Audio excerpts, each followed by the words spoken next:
Everyone. तो आज हम बात करने वाले हैं चैप्टर नंबर 9 के बारे में, क्लास 7th की हिस्ट्री की बुक से, the making of a religion cultures. समझ में आ चुका होगा कि इसके अंदर हम धर्म के बारे में बात करने वाले हैं, हम इसके अंदर कल्चर्स के बारे में बात करने वाले हैं। तो आपको ज़्यादा कुछ इतना डिटेल्स में रीड करने की ज़रूरत नहीं पड़ेगी, क्योंकि आपको जितना कुछ समझाऊंगा ना, अगर आप उनको ध्यान से सुन लोगे तो भी आपको बहुत चीज़ें आपके माइंड में डाउट्सफुल होंगी जो क्लियर हो जाएंगी। पहली बात, जो सालों से चलता हुआ आ रहा है कि जिस भी कल्चर को हम देखते हैं, जिस भी रिलीजन्स को हम लोग देखते हैं, उसकी आइडेंटिटी हम लोग किस तरीके से नोटिसेबल कर सकते हैं, तो उसकी बोले जाने वाली लैंग्वेज के ऊपर से हम उसको आइडेंटिफाई करते हैं कि भाई इस लैंग्वेज में अगर ये बोला जा रहा है, या फिर इस सपोज कि अभी गरबे का सीज़न चल रहा है, तो मोस्ट ऑफली आपको जहाँ भी आपको किसी को नोटिस करना हो कि वो जो कॉमन लैंग्वेज बोल रहा होगा वो कहीं ना कहीं गुजराती होगी, तो आप उससे आइडेंटिफाई कर सकते हो कि हाँ भाई गुजराती का ये कुछ मोस्ट इंपॉर्टेंट फेस्टिवल होगा, जिसके कारण इसमें मोस्ट ऑफली गुजराती इसमें इंक्लूडेड है, राइट। तो इस तरीके से भी पहले भी हम लोगों को उसके एविडेंस मिलते हैं मेडीव पीरियड्स में, कि जब जो लोग जिस भी कल्चर को बिलोंग करते थे वो उसी लैंग्वेज के ज़्यादा से ज़्यादा लोग थे। तो हम लोगों ने इसको कह सकते हैं ना, उसको अलग से डिफाइन किया हुआ है कि ये लोग इस फेस्टिवल को ज़्यादा मानते हैं। जैसे महाराष्ट्र के अंदर गणेश चतुर्थी को बहुत ज़्यादा माना जाता है, या गणेश उत्सव को बहुत धूमधाम से मनाया जाता है, राइट। ओके, आगे बात करते हैं कि उसके अंदर उनके कपड़ों से लेके उनके डांस फॉर्म, उनकी पेंटिंग्स, उनकी म्यूजियम्स को, उनकी म्यूज़िक को, इन सबको हमने अलग अलग डिफाइन के रूप में बहुत अच्छे से समझ चुके हैं, ठीक है। आगे बात करते हैं कि जगन्नाथपुरी वाला जो पूरा इंसिडेंस आपने बहुत बार टीवी में देखा होगा, किस तरीके से जगन्नाथ की पूरी यात्रा निकलती है, जगन्नाथपुरी यात्रा निकलती है, एक जगह से दूसरी जगह तक पहुंचती है।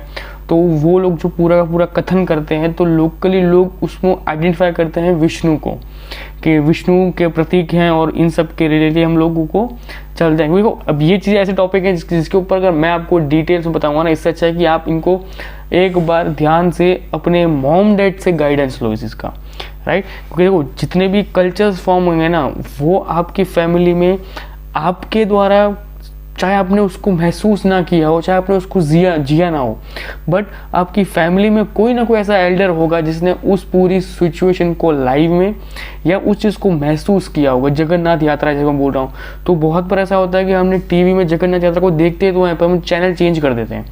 तो जब नेक्स्ट टाइम देखोगे ना, तो चैनल चेंज मत करना, आपको कुछ ना कुछ याद आएगा कि हाँ भाई ऐसा कुछ रिलीजन्स के बारे में सर ने बता रहे थे, विष्णु भगवान से रिलेटेड कुछ चीज़ें होती है। तो कुछ ना कुछ एक बार आप थोड़ी सी कोशिश करो कि उसको और डीप में जानने की, और जानने की कोशिश हमेशा अपने दादा दादी या फिर माँ बाप से करो। उससे होगा ये कि आपको बहुत चीज़ें ऐसी इंटरेस्टिंग जानने को मिलेंगी जो मैं भी आपको दे नहीं पाऊँगा, समझ लो। मैं तो आपको दे दूंगा, बट कुछ ऐसी कहानियाँ होंगी जो उनकी खुद की होंगी, जिससे कि आप उनको लाइफ टाइम याद रख पाओगे, ठीक है।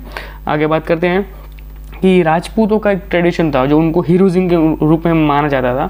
तो ब्रिटिशर्स ने 19th सेंचुरीज के अंदर राजस्थान के लोगों को राजपूताना वर्ड्स दिया था, कि राजस्थान जो था, हम लोग उसको राजस्थान कहते थे, उनको चेंज करके उन लोगों ने क्या कह दिया था कि ये लोग राजपूताना होंगे, ओके। और उसके बाद धीरे धीरे नॉर्थन के साइड में और सेंट्रल इंडिया के आसपास के लोगों ने फ्रेंकली एक्सेप्ट करना शुरू कर दिया कि वी आर द राजपूत, ऐसे लोगों ने उसको एक्सेप्ट करना शुरू कर दिया।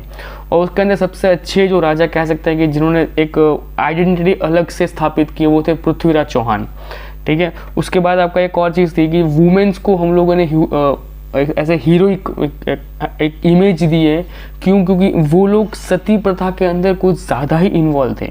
सती प्रथा एक वो प्रथा होती है जिसके अंदर लड़की या जो महारानी होती है, उसके साथ जितनी दासियाँ होती हैं, सब आग के अंदर दहन हो जाती हैं और वहाँ अपने मृत्यु को वो खुद से अपनाती हैं, राइट। ये मोस्ट ऑफली अगर आपने रिसेंटली अगर पृथ्वीराज चौहान वाली जो रिसेंटली आपने कोई मूवीज़ देखी हो, या फिर आपने राजपूतों की कोई भी मूवी देखी हो, उसके अंदर एटलीस्ट लास्ट में सती प्रथा को दिखाया गया हुआ है। तो सती प्रथा मतलब राजपूतों के लिए सबसे बड़ी बात थी, ठीक है। और लड़कियां, और जो हमारे कुल की जो रानियां थी, जो राजपूतानियां थी, उनके लिए गर्व की बात थी उस टाइम पे, राइट। आजकल तो बहुत चीज़ें चेंज हो चुकी हैं, बट ये वो चीज़ें हैं जो आज भी लोगों के बीच में याद आती है। तो आज भी वो आप महसूस नहीं कर सकते हो, आप जस्ट इमेजिन कर सकते हो कि भाई एक जीता जागता इंसान अगर आग के अंदर खुद से जाके बैठ जाए, तो वो किस हद तक का वो प्रेशर, या फिर किस हद तक का एक कह सकते हैं ना कि एक दर्द किस हद तक का सहन करता होगा कि जिसके लिए वो दर्द भूलने के लिए रेडी हो जाते हैं। तो वो जो दर्द होता है ना वो साला इतना ज़ोरदार होता है कि वो आप जैसे डिवाइड करो कि आपके हाथ में अगर गरम गरम सलिया भी लग जाए ना तो भी आप पूरी दुनिया हिला दोगे। ये तो वो बात होगी कि आपको झकती हुई पूरी लौ के बीच में जाके बैठ जाना है और आपकी पूरी की पूरी बॉडी जलने वाली है। और उस टाइम पे मुंह से एक शब्द निकलता नहीं था, उसे सती प्रथा कहा जाता था। आगे बात करते हैं कथक के बारे में। तो कथक सिंपल सी बात है, बहुत अलग अलग रिलीजन्स के अंदर इसका इन्वॉल्वेशन हुआ। तो नॉर्थन इंडिया के अंदर उसको कथक के रूप में धीरे धीरे स्टार्टअप किया गया था। और इनका जो मेन काम था वो क्या था कि भाई लोगों को हायर करते थे और लोग जब हायर होते थे तो वो डांस के फॉर्म में एक स्टोरी को टेल करते थे। जैसे कि सबसे फेमस होती है रासलीला, ठीक है, सबसे फेमस है रासलीला कि राधा कृष्ण की पूरी फ्लोक डांस के अंदर पूरी की पूरी कहानी को बताते थे।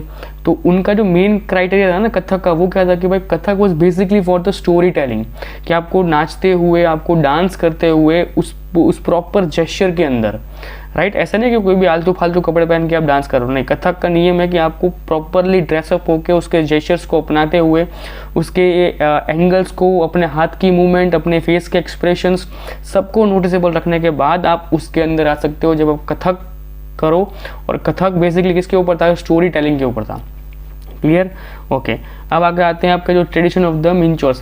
तो मिंचर्स क्या होता है? एक डिफरेंट टाइप की पेंटिंग्स होती थी। आपको साइड में एक पेंटिंग दिख रही है छोटी सी, ये वाली, यस एग्जैक्टली ये वाली।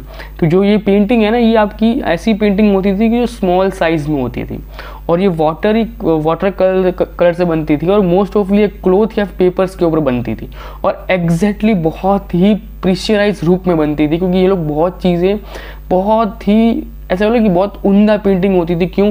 क्योंकि अकबर, जहांगीर, शाहजहां और ये सब वो लोग थे ना, जिन लोग मुगल लोग थे, जिनको ये चीज़ें बहुत ज़्यादा पसंद थी। तो इन लोगों ने अकबर ने तो अपने किताब खाना के अंदर पूरी की पूरी लाइन में बहुत ज़्यादा कंटेम्प्ट्स और अकाउंट्स और पोएट्रीज और आर्टिस्ट की बहुत चीज़ों को उसने संभाल के रखा था। क्यों? उसको पता था कि ये चीज़ें बहुत प्रीशियस हैं, जिनकी वैल्यू आगे जाके बहुत बढ़ने वाली है, जिनसे हमारा रिलीजन्स और जो जिसमें आज मैं जिस तरीके से रूल आउट कर रहा हूँ वो लोगों तक वो रूल आउट अच्छे से पहुँचेगा, राइट। आगे बात करते हैं कि इसी चीज़ को मेजर करते हुए जो नए नए आर्टिस्ट थे उन लोगों ने डेक्कन के पार्ट, राजपूतों के पार्ट्स में जाके अपने कर्तव्य निभाना शुरू कर दिए। राजपूतों के पास खुद के आर्टिस्ट थे, उन लोगों ने अपनी छवि, अपने एरियाज़, अपने लोगों तक अपनी बातों को पहुंचाने के लिए इन चीज़ों का सहारा लेना शुरू कर दिया था। बोसिल वो पेंटिंग होती थी जो बेसिकली एक ही टाइप की पेंटिंग होती थी और बहुत ही प्रीशियस होती थी, जिसके अंदर हमेशा राजा रजवाड़ों या फिर उन्हीं की बातें की जाती थी। दूसरी बातें होती थी कि जब कुछ ऐसी पेंटिंग्स हो जाए जो नॉर्मली वो पेंटिंग की जाती है, जैसे कि अभी आपको दिख रही है भगवान की एक पेंटिंग, आपको पेंटिंग दिख रही है, राधा कृष्ण की आपको पेंटिंग दिख रही है अभी।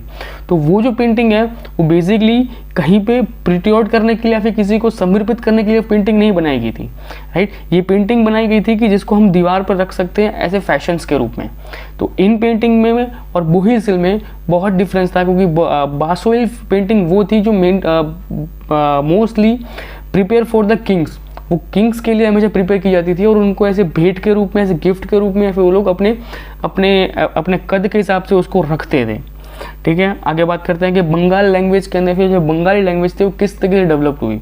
तो सिंपल सी बात है, मैंने आपको पहले बता चुका हूँ कि बंगाल लैंग्वेज या कोई भी लैंग्वेज हो वो आइडेंटिफाई करती है कि वो रीजन या फिर वो इंसान कौन सी लैंग्वेज बोल रहा है, उसके ऊपर से डिपेंड करता है कि वो कौन से रीजन के या फिर कौन से रीजनल से वो आ रहा है।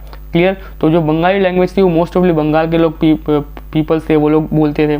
दूसरी चीज़ कि Bengali was originated by the Sanskrit, later developed its own identity and literature. अपनी खुद की आइडेंटिटी उसने बाद में डेवलप की, पहले तो वो संस्कृत से ही निकली हुई भाषा है। क्लियर? आगे बात करते हैं कि बंगाली लिटरेचर में भी डिवाइड इनटू टू कैटेगरीज, दो कैटेगरीज के अंदर डिवाइड किया हुआ है। पहला जो है ना वो आपका संस्कृत स्केप है और दूसरा है जो आपका नाथ लिटरेचर्स है। इन दो के अंदर आपका पूरा का पूरा बंगाली लिटरेचर कवर अप हो जाता है। मोस्ट ऑफली इसके अंदर आपका जो संस्कृत इसके वाला लिखा हुआ पार्ट है वो कहीं ना कहीं ऐसा पार्ट है जिसके अंदर आपके बंगाली लोगोस ने या बंगाली पोएम राइटर्स ने बहुत चीज़ों को संस्कृत से ट्रांसलेट करके बंगाल में लिखा हुआ है। फिर आपका जो नाथ लिटरेचर है वो एक ऐसा एरा था जिसके अंदर लोगों ने अपने बारे में पोएम्स के माध्यम से, स्टोरी के माध्यम से एक मैसेज रूपों को पहुंचाने के लिए उसका ज़्यादा यूज़ किया गया था। आगे बात करते हैं पीर्स एंड टेम्पल्स के बारे में। तो पीर्स एंड टेम्पल्स के बारे में आपको समझ में आ चुका होगा मोस्ट ऑफली। मैं आपको किस बारे में बताना चाहता हूँ कि पीर्स मतलब वो लोग थे जो सूफी संत वगैरह थे और जिनकी पर्सनालिटी अपने रिलीजन्स को लेके कुछ ज़्यादा ही कुछ इंक्लूड थे वो लोग, कि उनको लगता था कि वे हमारा धर्म सबसे ज़्यादा इंपॉर्टेंट है और इसलिए वो उस धर्म के अनुयायी बन के लोगों तक अपनी बातों को पहुँचाते थे। क्लियर। उसके बाद होता था कि Mughal control over the Bengal and capital shifted to Dhaka. Clear. और इसी दौरान उनको पारसीज या फिर उनको इसी दौरान पे पीर्स के ऊपर कुछ ज़्यादा ही विश्वास होना शुरू हुआ था, क्योंकि इस टाइम पे ऐसा था कि जब उन्होंने बंगाल से अपनी पूरी जितनी भी कैपिटल से उसको जब उसको ढाका शिफ्ट किया था, तो जब ढाका उसको कैपिटल बनाया गया तो उनका जो उत्पत्ति थी वो एक नेक्स्ट लेवल पे धीरे धीरे ब्लो अप हुई, राइट। और रीज़न उसके पीछे ये था क्योंकि ढाका के अंदर पब्लिक आसपास के सारे एरिया से पब्लिक वहाँ इकट्ठा हो सकती थी, वहाँ ट्रेड, इंपोर्ट, एक्सपोर्ट, मार्केट, हर वो चीज़ इजीली अवेलेबल होती थी। इसलिए ढाका कहीं ना कहीं पिन पॉइंट, प्रेशर पॉइंट था। और लोगों ने, जो सूफी संत वगैरह थे, उन लोगों ने उस चीज़ को पहले नोटिसेबल किया हुआ था, तो उनका कहना और मुगल लोगों का उसको कन्वर्ट करके वहाँ पर रखना, तो इनडायरेक्टली ये कह सकते हो कि मतलब वो कहते हैं ना कि चिड़िया का बैठना और डाल का टूटना, तो चिड़िया को हमेशा ऐसा लगता है कि भाई उसी ने उस डाली को तोड़ा है, बट इनडायरेक्टली डाल टूटी हुई थी, उसमें उसने आके खाली पाँव रखा था।